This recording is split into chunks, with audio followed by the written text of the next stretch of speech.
Hello, welcome back to the channel, and today will be a video on one of the most controversial nicknamed quarterbacks and controversial quarterbacks in general based on this upcoming draft season. That is Anthony Richardson, quarterback from the Florida Gators, number 15 with AR-15 is his nickname. Unfortunately, that's not really a socially acceptable nickname, obviously, considering, the relation of it to, an AR-15, the gun. So that name's been kind of knocked out. I know Austin Reeves had a similar nickname, which is also gotten rid of. But, just as controversial as his nickname is controversial what he's going to do in the next level.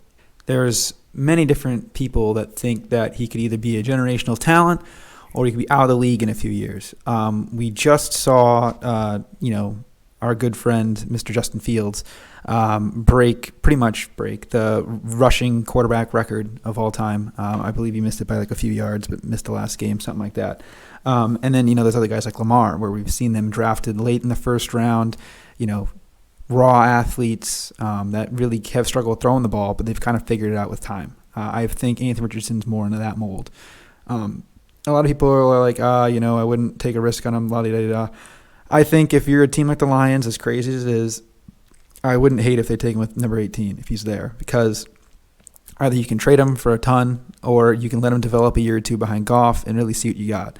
He's a boomer bust prospect. If you got 2 first-round picks, I think you could maybe take a risk on it, depending on what you think is going to happen in free agency. If you can address your needs in the defense and not have to use 6 and 18, I think if you could, if he's there at 18, which I'd be shocked if he was, I think it'd be a good thing to take him. That being said, what makes him so special? Well, if you look at Anthony Richardson, he is 6'4", 232, big quarterback. He's also very mobile. I'm not exactly sure what his 40 time is. Let me look it up real quick.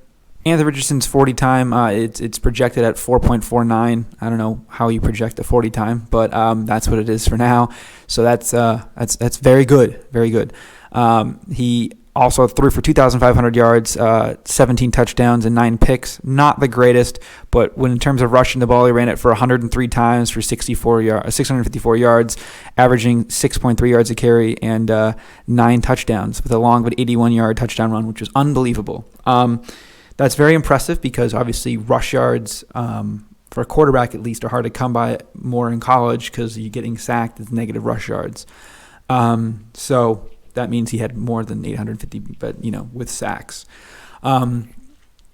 He's a once-in-a-lifetime type of athlete. Not lifetime, but he's a generational athlete when you look at the rest of these quarterbacks, right? When you look at the class, you got the guys up top we all know about, but, he's not really a top-level one. You'd compare him to more of the mid-levels than Jaron Hall, Hendon Hooker, and Tanner McKee, and he's younger than all of them. He's more raw, but his ability to run the football, I think, separates him from the rest of them. Is he nearly as good of a pocket passer as the rest of these guys? Absolutely not. Could he develop that way? I think so, because I'm really in the camp that it's much easier to teach someone how to throw the football, kind of like a Josh Allen, than it is with an athlete. I think he's a bit better of an athlete than Josh Allen, not nearly the arm strength. He's got the same accuracy issues that Josh Allen had coming out. But we've seen, again, you can teach these guys to become accurate. If you do a little Mahomes action, again, if you're a team like the Lions, and draft them, let them sit behind, or even like the Seahawks, take them and let them sit behind, similar with like they could do with Levis. The ability to not have them start from day one and develop, I think, would be very important, especially with a team like the Lions or the Seahawks. Again, these teams with double first-round picks, they got, they have the ability to let a quarterback develop behind them. Are there other teams that would take him? I'm looking here in this mock draft. They have the Commanders taking him at 16.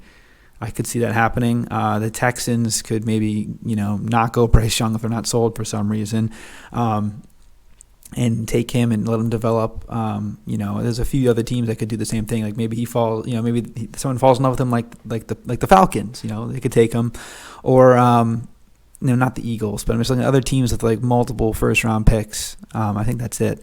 But if he falls into the teens, I think a team could take a risk on him. Even the Bucs at 19, they would have to probably start him, but it would really help out with their rough offensive line. He had a problem getting sacked.